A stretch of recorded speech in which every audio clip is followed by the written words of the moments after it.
If you're selling home improvements like windows, HVAC, roofs, bathrooms, or any other type of in-home sales, chances are that it's a one-call close. Not a high-pressure, no-integrity one-call close, but a professional sales call where you create value and need and desire for what you do and are able to consummate the order the first time you're there. This is the business we're in. It's funny because the way I used to describe the job to my friends is that I go to a total stranger's home and after 2 hours get them to spend thousands of dollars the first time you meet them. And for this they pay you a high six figures a year. The products may change, but the selling strategies don't. And if you want to have a career and make a lot of money in this business, you need the skills to one-call close. After being in this business for 35 years and personally being in over 16,000 homes, here are 4 mistakes I see people make when they're trying to do a one-call close that hurts them and the customer. Hurts the customer because due to your lack of skill, they don't get to enjoy what your product has to offer. Please listen to the end to hear all 4 and not miss anything. Now, if this training is helping you, please subscribe to help me, and for more free training, check out the links in the description below. The first mistake is where I see salespeople who try to create urgency too soon. In the warm-up, they're trying to create urgency by asking questions like, what's your budget? And are you planning to pay cash or finance? Or even probing questions like, how soon would you like to get this done? Even if you wanted the windows ASAP, would you tell a salesperson that? Or would you tell them that you were just in the researching phase? Smart customers see right through this, and even the ones who aren't as savvy sense that you're trying to sell them something right now. You are trying to sell them something now, but the idea is that if they feel that, they won't let themselves be sold or will hide any buying signs because they're afraid that you'll try to pressure them to do it now. The key is this. First you have to sell them, then you can create urgency to buy it now in your closing process. You can't try to create urgency before they're sold. It will hinder you selling them. That's why even though I want to sell them the first visit, they don't know or sense that yet. In fact, one of the things I do to lower their guard in the beginning is to tell them that the estimate's good for 3 months so that they'll have time to think about it. This is the opposite of what a lot of salespeople try to do at the start of their sales call. I always equate sales to a seduction. Even if you wanted to, would your chances be better or worse if they sense that you wanted them to come home with you from the beginning of your date? Or would it be better not to bring it up, then have fun on your date, and only at the end figure out where to go from there? Same thing here. The second thing that will hurt you in a one-call close is asking them to buy when they're not ready and asking them to buy too soon in the close. When I say not ready, the first thing you have to do before the close even starts is that you should have sold them properly. As a professional salesperson, you have no right to ask them to buy unless they want it and can afford it. The want it part's done in the sales presentation, which happens before the close. Then the affordability part is handled in the close.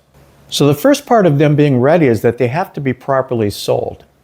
The other part of being ready happens in the close, where you have to solve the problem before you ask them to buy. For example, they say they aren't sure if they can afford it, and you ask for the order or explain how if they buy today they can save more money. Well, I'm not sure if we can afford it right now, Ron. Well, if we could make it affordable, would you buy now?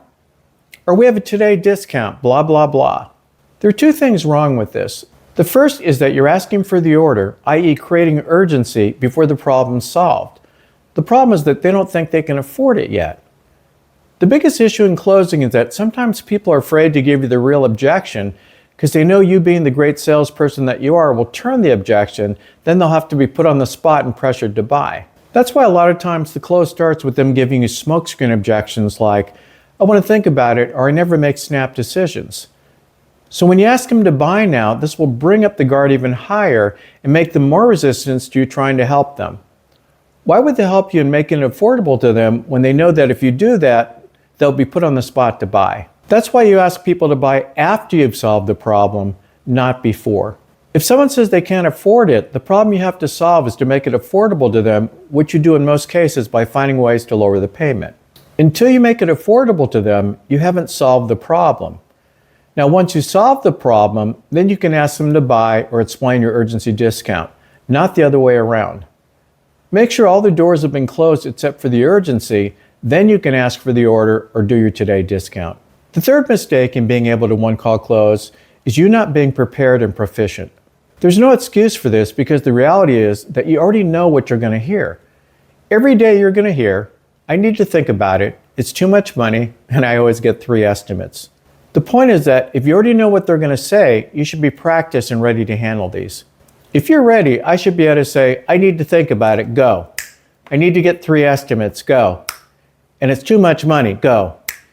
And you should know exactly how to handle it and respond instantly with a systematic plan to overcome these and close the sale. If not, you should be role-playing with your peers, studying and taking courses to learn how.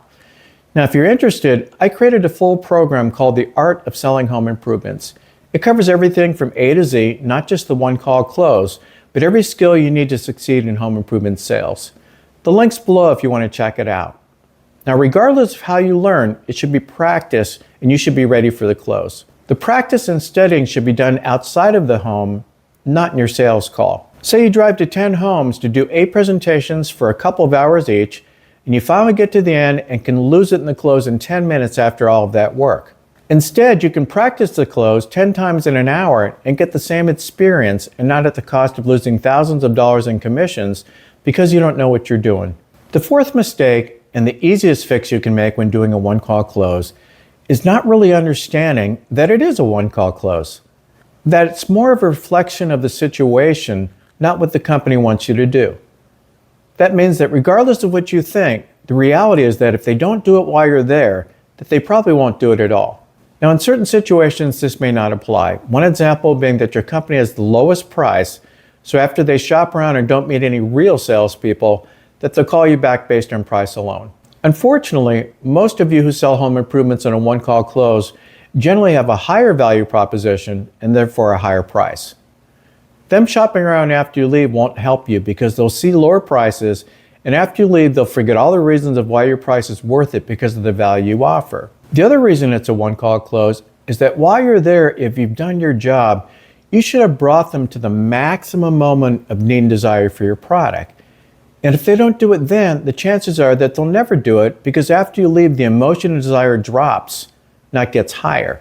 So if they didn't do it at the highest point of desire, why would they do it later at a lower point of desire? Until you understand in your heart that if they don't do it while you're there, that they'll never do it, you're losing money. Like everyone else, everybody told me when I first started that it was a one-call close, but I didn't really internalize and believe it. Like me, you'll find this out eventually, but until you do, it will cost you money. Once you realize, like I do, that it's now or never, you'll never be stronger in the close and pull out all the stops. That's the situation that gives you the best chance of making the sale and makes you the strongest. When you know for a fact that if you don't get them to do it now, that they'll never do it. I hope you realize that selling on a one-call close is an art. When done right, it's professional, has integrity, and never makes the customer feel pressured. Not a lot of people can do that, and when you can, it'll put you in the income range not a lot of people have. Now, if you like these type of videos and want a deeper dive, check out the video on my #1 one-call close secret or the playlist on home improvement closing listed above. Happy selling!